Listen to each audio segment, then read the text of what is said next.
everybody. Welcome to Watch Girls A to Z. It has been quite a while since we've been on air. Last week we got stuck outside the city due to the Eagles parade. Go Eagles! But we are back here today, pretty excited. I brought on somebody you guys probably recognize. He's been on here before. This is Armand. Hello. Very happy to have you back on here. Happy to be back. For those of you who haven't already, please download our app. It's called Watchbox. Awesome app. You can store your collection, get prices on your collection, you know, real-time evaluations. Not only that, it aggregates a bunch of different cool news articles and whatnot about everything going on in the industry. So definitely download it if you haven't already. So for those of you that didn't meet Armand, why don't you tell everybody who you are, what your role is here at Govberg and Watchbox? Absolutely. I'm sure I've said this before. I'm a client advisor and sales specialist. I buy and sell and trade watches pretty much all day. Office comedian as well. Well, I wouldn't call myself that. Awesome. So again, we're happy to have you. Have a fun show ahead. Armand, do you want to introduce what we're going to talk about tonight? Absolutely. So tonight's actually a pretty interesting topic, I think. Essentially, Alaina picked five watches that she would like to see on the wrist of a guy, whether it be on a date, out at a bar, in a club. And I picked 5 watches that I would like to see on the wrist of a lady, whether it be, again, the same places.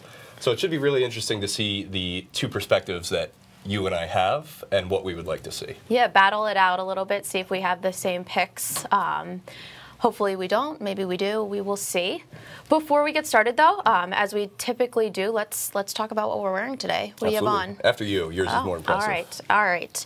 So something really out of character for me, something that came across my desk this week and kind of awesome and obsessed with. Bell & Ross, something, you know, I probably wouldn't wear every day, but this is an X2 Tourbillon.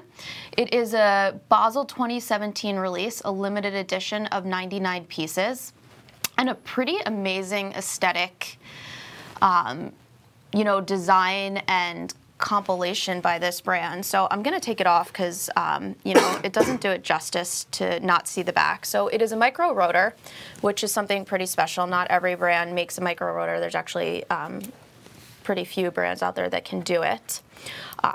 The watch was, you know, designed sort of to meld between the case and the movement. So there's almost a seamless transition, the way that it's, you know, sandwiched between 2 sapphire crystals, the monotone design of it. It is not probably the most legible watch in the world, but again, I kind of like the gray tone. It's simple, it's easy, kind of techy and cool for those guys out there with, you know, sort of a watch nerd movement. It's always cool to have a flying tourbillon. The other piece that I really love about this is that the tourbillon actually acts as the seconds.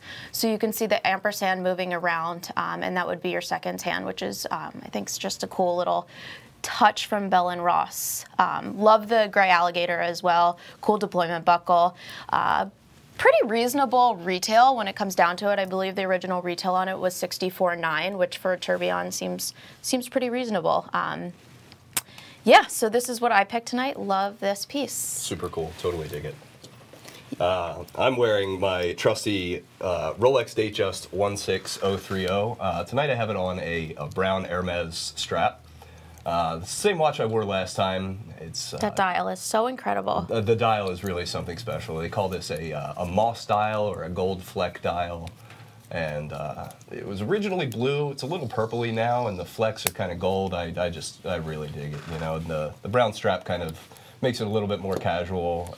Yeah, why did you pick to put the Hermes buckle too? Why did you pick to put that strap on it? I just like it with the dial. You know, it's a really neutral tone of brown. Yeah, it does look nice. The color is definitely nice, and obviously Hermes makes a beautiful strap. So they do. One of the most comfortable leathers in the entire industry. You do pay for it, but it's totally worth it. I'm sure there's some purists out there being like, why would you put an Hermes strap on a Rolex? But I like it. I do usually have it on the bracelet, but again, just kind of changes it up a little bit. Yeah, it looks really, really nice. Let's say hi to everybody out there. Something we don't always get to. CQ, hey, we got Andrew West 12, Eddie, Forge, I'm going to butcher that name, We've got somebody in Hawaii. A lot of people tuned in tonight, so thank you. We are excited to get started. So why don't we start with your picks tonight? All right. So my first pick was the F.P. Journe Elegante 40. Now, this piece has been talked about recently by a very charismatic gentleman, Zach Rago, on Reaganomics, in fact. This is a different version. This is the Elegante 40. Now, he says 40 in the sense of from 6 to midnight, it measures 40 millimeters. Now, the case actually measures 35 millimeters from your standard 10 to 4 measurement.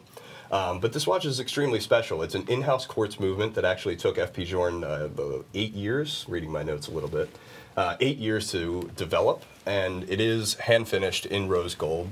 What makes it really special is when you put the watch down, after 30 minutes, it will go to sleep and begin essentially a counting timer. When you go to pick it up, it will self-adjust to the correct time.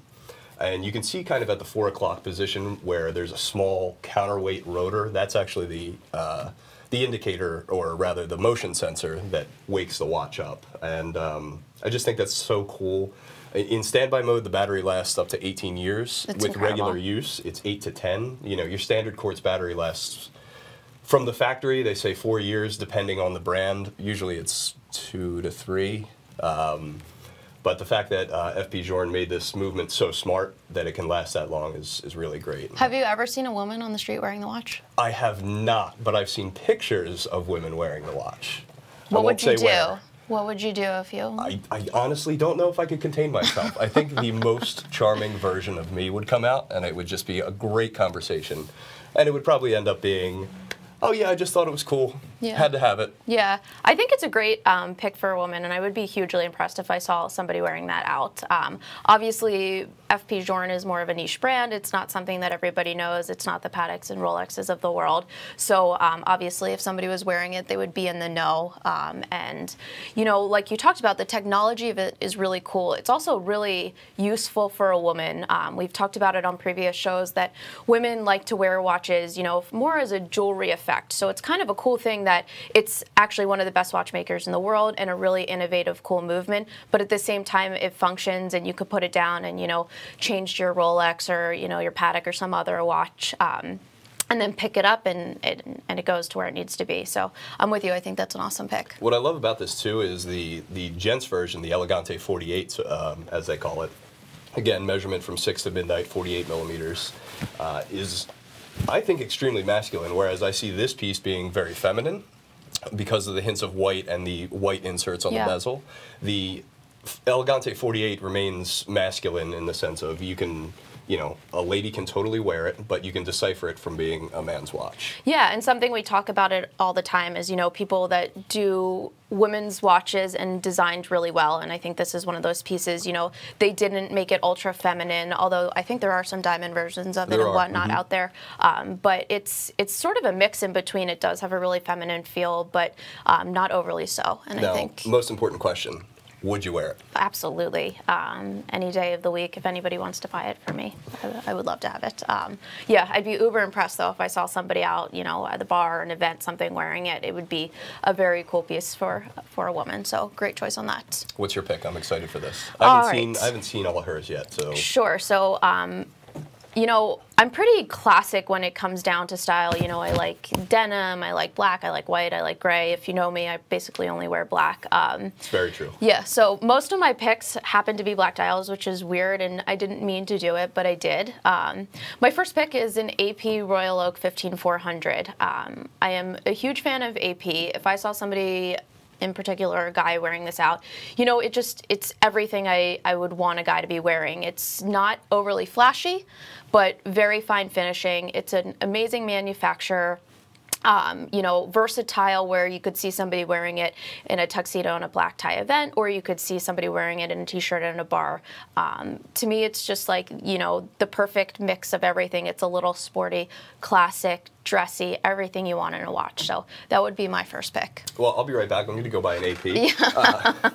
But yeah, absolutely. This watch couldn't be more classic. You know, it's a staple of the watch industry. It also couldn't be more sought after. AP is extremely hot right now. It's funny you say that. Yeah, can't get them new. going very high on the pre-owned market. Pre-owned, you know, they sell for a premium on the secondary market depending on where you get it. I mean, it's a fantastic watch. The black dial actually is my favorite. Me too. I know there's a lot of kind of lust after the blue, but for some reason, while I love the blue, the black just has something. It's a dimension that the blue nor the silver doesn't have. And again, love them both, but the black has various shades of gray. Black, you know, it shines white. It's really great. Yeah, I mean, the tapestry dials are so special. When I went to the AP factory, one of the coolest things was seeing the machines that actually do the dials. And I think they have a pretty cool story that, you know, they went missing for a really long time, and then they went in somewhere and found these machines to make the dials again. So it's pretty incredible when you see the way that they're carved out. And like you said, they have almost a metallic feel to them because of the depth of the lines. It's also cool. I'm with you on the black dial. I think it has the most contrast with the markers.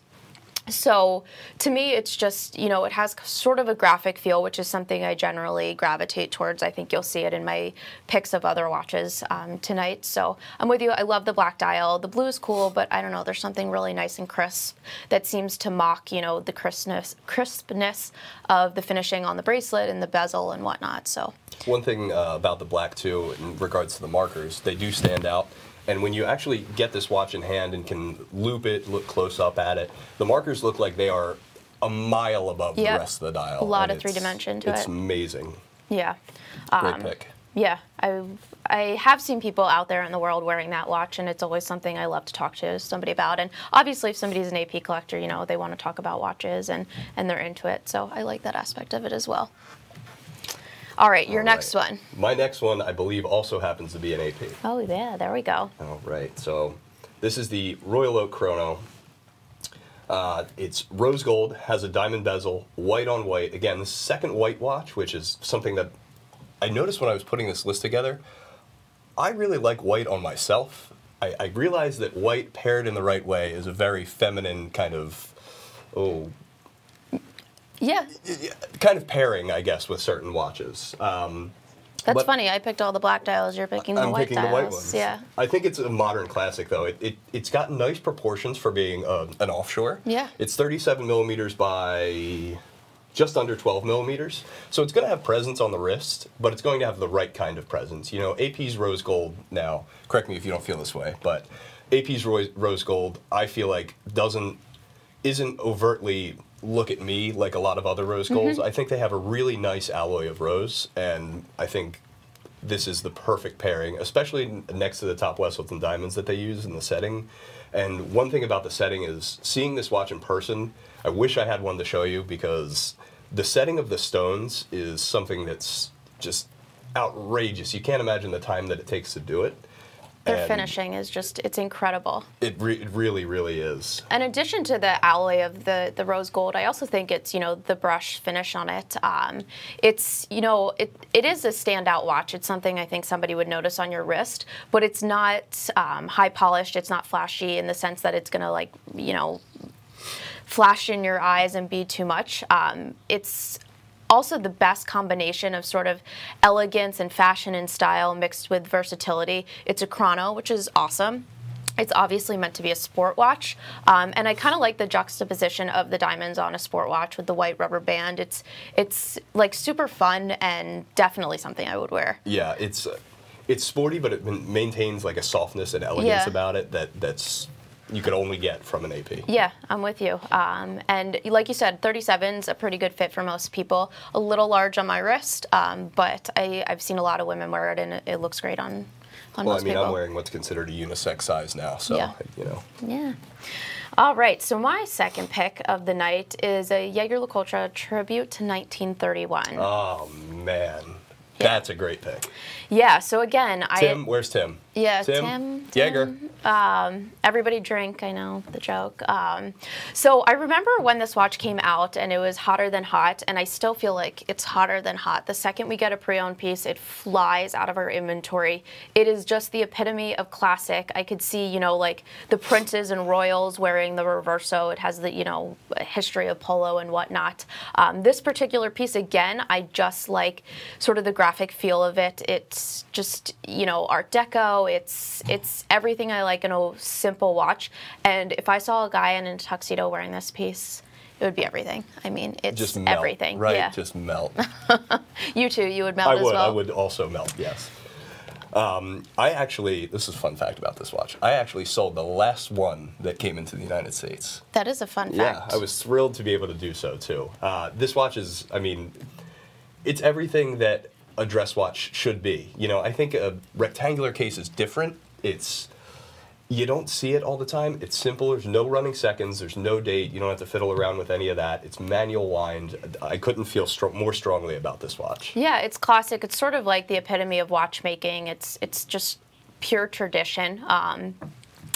And you know what? It's a really nice size. Some of the reversos, when you get into the bigger complications, when you get into moon phases and whatnot, they get large, and it's hard to fit something rectangular like that on your wrist. This happens to be a nice slim profile and a really awesome piece for the majority of wrist sizes. That's interesting you should say that, actually, because the reverso is something that a lot of people really like. And then when they get it on the wrist, it's something that it fits a little bit differently than you would think it does. It's very flat. It's flat in a good way if you get the right size for your wrist. This happens to be the right size for my wrist. I know I have, you know, about 7-inch wrists, so it's, I think, a little below average. Yeah, probably a little. But this fits my wrist perfectly. If you have 7 or below, you know, this is going to be the size for you. Yeah. And I just imagine this on like a purple Hermes strap with one hole in it. And, it's so good. It would look pretty cool on, like, I could see it on like a red strap too. I know that's like a lot, but I think it would look pretty cool. So I love that piece. I do too. Yeah. And I can, like, the thing is, I can read it from here. I can read the monitor. I'm breaking the fourth wall here, but I can totally read the time on the monitor that I'm looking at. Yeah. Again, it's got that graphic feel, and for legible. some reason, I always gravitate towards stuff like that. All right. What do you got? Oh man, this is going to be a weird one, but this is one of my favorite ladies' pieces. I feel like if you, oh gosh, what's the Greek place? Anyway, I feel like a Greek goddess could wear this watch. This is the Bulgari Serpenti. It's fantastic in every way. It's outlandish. It's different from basically anything you see. When you see one, you know what it is. Again, if you're in the know. And not only is it a watch, but it's a piece of jewelry. It's a large piece of jewelry. And I think the more wraparounds, the better, right? You know, this starts, I think, with a single wrap. You can get a triple wrap. You can get a 7 wrap. Oh, it's outrageous. This is such a fun pick you put up here, and it's such a cool watch. And as you said, it's such a statement piece. I feel like you see somebody wearing this, and it's just a certain type of person that just, you know, doesn't take life too seriously. I like you said, that you can kind of go just a little bit. You can get the 1 wrap. You can do a major arm wrap. Either way, super fun. A lot of different variations. They do diamonds. They do gem sets. There's turquoise. There's all sorts of cool things. So I think you can get a lot of personality out of the piece, which is something I really enjoy about it. I've never seen anybody wearing one out. I haven't either, but I'm dying to. And this is one of those things that I like the full rose gold. I like the yellow gold. I like the steel. The steel and rose with this black dial and the diamonds around the dial in the shape of a snake's head. I mean, this might be my favorite version of it. Might be my all-time favorite version, because this is one of those things where you can mix metals. So like what's becoming more and more popular is you wear, you know, you wear your platinum wedding ring, you wear your gold watch, you wear rose gold, some sort of accent. So the tri-metal thing is coming back in. And this is a piece that I feel like you could really play with that. Yeah, I absolutely. Really like and that. Again, if you're going to wear it to like a fancy event, the majority of your, you know, dress jewelry probably will be gold. So it's nice that you can mix it up. You could also, you know, wear it on a casual weekend or whatnot, with not fine metals and whatnot. It is a really versatile piece for how specific it is to the user. I'm not sure if I could pull off that many wraps. You could totally pull it off. Also, you got proposed to, by the way, on our. Oh yeah. Yeah. This Who's is a very big moment. proposing over here? The Nature Boy. Oh, Nature Boy. Hey. Hey, I love that. Hey. How are you? I'm a reverend, so I can marry you too if you like. Okay, good to know. Maybe, anybody who needs to get married, next I'll marry episode, reach out, let me know your information. Maybe we can make something work. Yeah, so anyway, cool watch. I don't know. I would probably go 1 wrap or something. I feel like it's... You have to go six or none. I feel like it's a statement as is, but I'm with you. I think it's a great pick and something that if I saw it out on the street, I'd be pretty impressed that somebody had it on. And I'd actually like to see somebody wearing it out there. I'd like to see how it gets styled, what they wear it with. Again, I think it's a very specific user that... You know, I actually have a wrist shot of myself wearing one of these. Yeah. Oh, yeah? Fantastic. Check out his social media and whatnot. He'll be posting that later. All right, so my next pick had to pull out an FP Journe. All right, I'm already done. Let's go. Chronometra, black label. So the black labels are boutique only. If you have an Espace, you can usually get them as well. To me, if I saw somebody wearing this out there, you know, this is the ultimate. You talk about niche brands. I know I mentioned it earlier, but this is it. If you're in the know, you're in the know, and if you're in the know, you're wearing FP Journe. I think it's timeless, it's classic, it's balanced, it's aesthetically everything I desire in a watch, and it's not something the average human would notice by any means. But if I saw somebody wearing this, this would be everything. Absolutely. It could be the 3 or so glasses of port that I had, but there is not much that I wouldn't do to have this watch. Yeah. It is fantastic. We actually had this not too long ago on a full platinum bracelet, which it's such a sleeper. You know, you look at it, sure, platinum's a little brighter in the sense that it's a cold metal, it's a little brighter than steel, but you really wouldn't necessarily know that it's platinum, and that's part of the beauty of Journe in general. 100%, yeah. It's not overly blingy, it's not reach out and hugely recognizable, yeah. But the watch in itself, you know, it's manual wind, you have a sub-seconds and a power reserve, and that's it. And, you know, you have the guilloche center on the dial, which is beautifully done if you get to see one in person. Not to mention scarcity, especially with Journe's black label pieces. We actually got the list not too long ago of how many pieces were made, and it's outrageous. He made, I think, 694 pieces last year. Black label or black dial. Label is platinum, dial is rose. Those are his very, even lesser produced pieces. Yeah. And you're talking, you know, I'm not sure the exact number on this piece, but last year 3 of these could have been made, which is outrageous. Not to mention that it's one of the most balanced watches around. It's just beautifully proportioned, beautifully balanced. I lose my words looking at it because I think it really is everything. It's a really beautiful piece. Up next. Oh, it's my turn again, isn't it? It is your turn again. Oh, man, yeah. Oh, right. The Revelation of the Panther by Cartier. My gosh, is this a cool watch. I even have to bring up my notes to talk about it. It's something that's so gimmicky that it doesn't go too far in the gimmicky. So in between the dial and the crystal, through some sort of magic, Cartier suspends 900 plus, I think, rose gold beads. And it's suspended in some kind of mystery fluid that Cartier spent a while researching. Now, when you tilt the watch in any way, of course, gravity takes its effect, and the beads go towards the ground. But they do so in the shape of a panther's face. And it's so, I don't know, it's so fun and so outrageous that you would never think to see something like this on a watch. And it's, oh gosh. It's pure magic. I mean, you look at it and it's like, it's pure magic. It's something that, you know, I've never seen before. We were just talking about what it would cost probably if you cracked that crystal and the little gold balls fell out. Probably the worst day of your life. Well, the thing is, look, you go to a cocktail party, you have a couple martinis, you crack it up against the wall. Crack it up against the wall or something, and that's, you know, you're probably talking about a service that's well into the many thousands of dollars. Yeah, but when the watch is intact and working, I mean, it is, the only word I can think to describe it is magic. It's amazing. I mean, that green dial is gorgeous. It's Cartier's, you know, traditional. It's what you would expect to see a woman, but it's not a Française or you know, a ball and blue. It's something a little bit more special. I would wear this every day. I know it's probably intended to be a dress watch, but I could see myself rocking that every single day. It's 37 millimeters. I would wear it every day. Yeah, it's outrageous. Which is also an awesome size. That's like a not too dainty. a pretty awesome size. Yeah, I would definitely rock that every single day. And I love the green strap. I love the mix with the gold. It's, yeah. We actually, so Steve on our chat was saying that he doesn't see a Panther's face. Well, the balls, like I was saying, are suspended, and as you move the watch around, you'll get the silhouette of the Panther's face. Yeah, if you look it up online, there's tons of videos. Instagram had a bunch of stuff when it came out. It's pretty incredible. I actually wish we had the video to stream and show you guys, because it's magical. It's just incredible the way that it forms. And you look at the dial and it's seamless. It's not like you can see the track lines or wherever it's supposed to be going. It's outrageous. It is, really like cool. you were saying, it's literal magic. Yeah. Also, we got a pretty interesting question actually for you, Alaina. I Like Watches asks, is there a watch size you think is too small for men?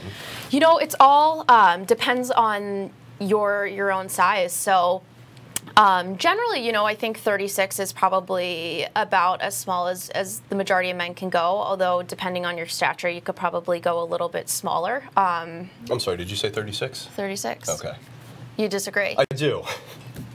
Okay. I've actually been trying to argue with myself, talk myself into buying a 34 millimeter. Okay. I think it might be too small for my wrist, but I think a 34 you could totally rock if, again, well, you did mention if you have the right wrist. Yeah, and you know what, again, I think if you're going to wear like a vintage piece and it's a little bit smaller, they're intended to be smaller, they were smaller, you may be able to pull it off, but it's so based on your stature and what fits your wrist and the size, like we were talking about the size of the reverso.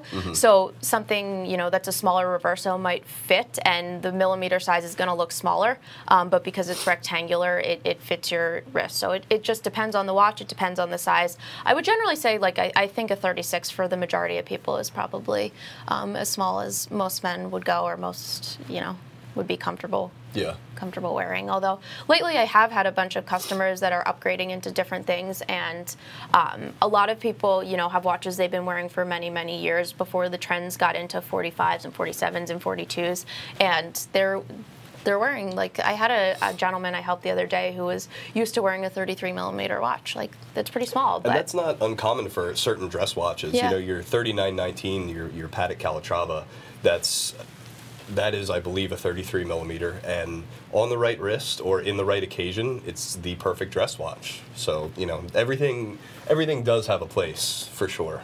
Yeah, and again, I think I say it all the time, it just depends on what you're comfortable with and what you like to wear and, you know, just your stature. So not everybody can wear the same size, but whatever you're comfortable wearing, I'm sure looks great, and if you're confident wearing it, even better. That's what it's all about, being comfortable in your watch. Without a doubt. Yeah. All right. What do you have next? What is on my list next? That is a great question. All right, we can't play this game without talking about Paddock. And we can't play this game without talking about a Paddock Nautilus. Why would we? For me, it's the 5990, a travel time. This watch is, I mean, the Nautilus are, have you ever seen a watch like more in demand than this piece? And never. All of the Nautilus lines, I mean, they are flying out of our door pre-owned. We can't get them new, but whenever I see somebody wearing this, you know, it's just, it says class to me. I like the travel time because of the actual function on it. A GMT is one of my like favorite functions. I like travel times, I like dual times, I like all of that kind of stuff, so that you can actually use it. For most people, you know, guys in finance or whatnot, they need to know what's happening on the East Coast. They may need to know what's happening in Europe and China. I think it's a really useful piece. The finishing on it is fine. I love the bracelet. I love that it does have that sporty feel, but again, it's kind of a classic watch that you could wear in all sorts of different situations. I think the dial is beautiful on it. I generally don't like really busy dials, and for some reason this does it to me. I think it's done in an elegant kind of, you know, really tasteful manner. So I love this piece. I have seen some people out in the world, again, wearing it, and it's always something that's very impressive. You know somebody's on their A game if they're wearing a 5990. Whenever I see somebody wearing something like this, a 5990, and any Nautilus, I always wonder what else is in their collection. Yeah. Because this is a piece that, yes, there are lists, but unless you have a relationship with the retailer, it's going to take you quite some time to get, and it's important. That is important because that keeps scarcity. That keeps scarcity in mind. And while these pieces are available, they're available at premiums over the retail price on the secondary market, which is outrageous. In regards to the dial, you actually have a lot on this dial, though. You have your travel time, you have a chrono, and you have your date, which is... It's a very complicated dial that they did very well. Yeah. Again, I don't always love when a ton of stuff is going on. You can see my other picks are pretty basic, but they've done this in a really nice, balanced manner. And I think, you know, what you said about the availability of it, it's an interesting thing. You do have to have a relationship with an AD to get this new. It's not just a watch that anybody can walk in and buy. And on the pre-owned market, they're pulling a premium, and yeah, it's a pretty special watch. I would love to wear this as well. It might be a little big on me. I'm sure you would wear this. I think you could rock it. I would wear this. I think what's funny about the Nautilus is pretty much every Nautilus in the line is that the cases really only vary by thickness. Yeah. And it's, you know, you have the flanks that are very similar to being the same size, or very close to being the same size, rather. The proportions don't change a ton, but by adding any complication to the watch, think of the 5712 versus the 5726. You have a date, moon phase, power reserve versus an annual calendar. They're very different watches just because they have a very similar case. You know, aesthetically they look similar, but they still maintain a difference from one another, which I think is very cool in the Nautilus line. Yeah, it is a good point. And they all, I mean, they wear different, but you're right. It's more about thickness than the diameter and whatnot on the case. All right, your last pick of the night. All right, this might be the most garish pick that I have. It's outrageous Heart be and still. amazing. Hublot. Hublot. So this is the Hublot Big Bang Pink Sapphire. Now, I know you said this one's a little colorful for your taste. For my taste, I think it's so fun. I can hardly contain myself. It's bright. It's, you know, like I said, it's garish. It's ultra sporty. I can't say enough about the sapphire pieces from Hublot. They're exciting in the sense of, yes, it's not your traditional watchmaking, and that's what makes them exciting. You know, admittedly, I'm a slave to the classics. I love all the classics. Every now and then I'll find a modern watch that I like, and every now and then I'll find a modern style that I think is outrageous. Hublot sapphire stuff, Bell & Ross's sapphire stuff, Richard Mille's sapphire pieces they're insane to me, the way that they're constructed. This is just one of those pieces that I think, you know, you look at this, and dare I say it, it could look like a watch that you spent $100 on. It could, yeah. But the fact that, oh man, You know what? So obviously I love Hublot, and it's funny because for, you know, the opposite sex, I pick pretty traditional watches. But if it was me, you know, I might not wear it in this color, but I would absolutely wear one of these. The sapphire is like Armin said. If you've never seen it in person, it's hard kind to of really hard to understand. They do look like it could be like a what was those watches? A baby G? What were they called? Yeah, a G-Shock of some sort. Yeah, it like kind of reminds me of that from far away. But when you see it up close, I mean, it's a whole different ball game. And seeing somebody wear this on the street would be pretty incredible. You know, it's super fun. It's super out there. I feel like it would be a great addition to somebody's collection. If you have the means to do it and to have something fun like this, why not? I would definitely rock it, and I'm with you. Like, it doesn't do it justice to see a picture of it. You've got to see them in person. You have to see it in person. It really, there's nothing to be said about the finishing in person. Yeah, and you know, I always say this about these sapphire pieces. They're innovative, they're cool. There's not that many other people, you know, I've got this Bell & Ross on tonight, but it's not even the same thing. You know, it's so unique and it's so fun, and it's something that's going to make you stand out. I could definitely see myself wearing something like this. It's something I love the piece. You would expect to be ridiculous in a bad way, but then when you get it in your hand, it's ridiculous in the only way that you want, which is the best way. And oh man, I have such a soft spot in my heart for these sapphire Unico style watches. I'm with you. I love it. I think it's a great pick, and definitely something I'd love to see out there in the world. If anybody has one, send over some shots. Yeah, wrist shots, absolutely. Yeah, I'd love to see this out in the wild, as we like to say. All right, so my last pick is something a little different. Something I really love about watch collectors and being in the watch world is when you go out and you see somebody wearing something that's like kind of off the beaten path, something you wouldn't expect. It's not a Submariner, it's not a Speedmaster, you know, it's just something a little different. So I picked a Zenith El Primero Chronomaster Skeleton. I love the design of this watch. I love the skeleton dial. I love, you know, the carbon fiber strap. I love the case. I love everything about it. And it's one of those pieces that if I was out and about and in a bar and I saw somebody wearing this would like impress me almost more than a Patek 5990 or some expensive watch. You know, Zenith is a premier manufacturer. They make an incredible movement. Doing a skeleton dial is you know, it's special. It's something really cool, and not everybody understands the complexity of doing that kind of thing. If I saw somebody at the bar wearing this, like, I would be next to them all night long wanting to talk to them. Like you said about another piece, I'd want to know what else is in their collection, because this is like, it would just be something special, and it's a conversation starter. And I think with watches, I think part of the fun of it is that it always is it's a conversation starter. You're wearing it, you know, for that one person that's going to notice and want to have a conversation with you about it. I know people are generally impressed when I can walk out and be like, that's a cool whatever you're wearing. And this would definitely stop me in my tracks if I saw somebody wearing it. Absolutely. And this is a piece that, like what you were saying, you wonder what else is in the person's collection, because this isn't a first watch. It is not. You know, your El Primero 38 millimeter, El Primero 1969, that could be a first watch.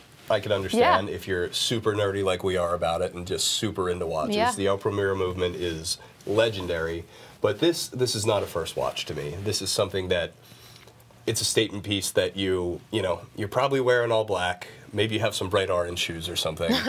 And this is the watch that you choose to kind of accent your outfit, or just maybe it is your first watch and you're just really into stuff like this. But to what you were saying about the skeletonized dials, I'm generally not the biggest fan. Really? Yeah. Interesting. Yeah. But it takes a lot to really do a proper skeleton dial, and few brands do it right. There's, you know, a ton of inexpensive, you know, entry-level brands that will do a skeleton dial, but Zenith and the El Primero movement do it very well. The El Primero movement's interesting in a lot of regards, and I think skeletonizing it makes it more interesting, because it's, for lack of a better phrase, it's interesting enough that you'll want to make it skeletonized, and I think that's cool in this sense. While I would probably go for an El Primero 1969 with a silver dial and various color subs, this is a cool statement piece for sure. Yeah, and it's kind of like a meld of everything. Like you said, I could see the person wearing it, you know, black jeans, a leather jacket, whatever. But it's probably somebody that is interested in a movement and is interested in, you know, the art of watchmaking, and is not just looking for their average, you know, Rolex. Like I said, it's something a little different, and the style of it's really cool. I think it's a very specific piece for a specific person, and I hope one day I run into somebody wearing it. I hope you do too. Yeah. So this was really fun. We would love to see some feedback. If anybody has these watches, again, for the pieces we don't see a lot of, I would love to see some wrist shots out there. Tag us on your Instagram. Yeah, we would love to hear your feedback, and thanks everybody for tuning in. As always, it's great to be here, and we really appreciate the support, and send your feedback, send your questions, and we hope to see you again soon. Thanks for having me again. Anytime, love to have you.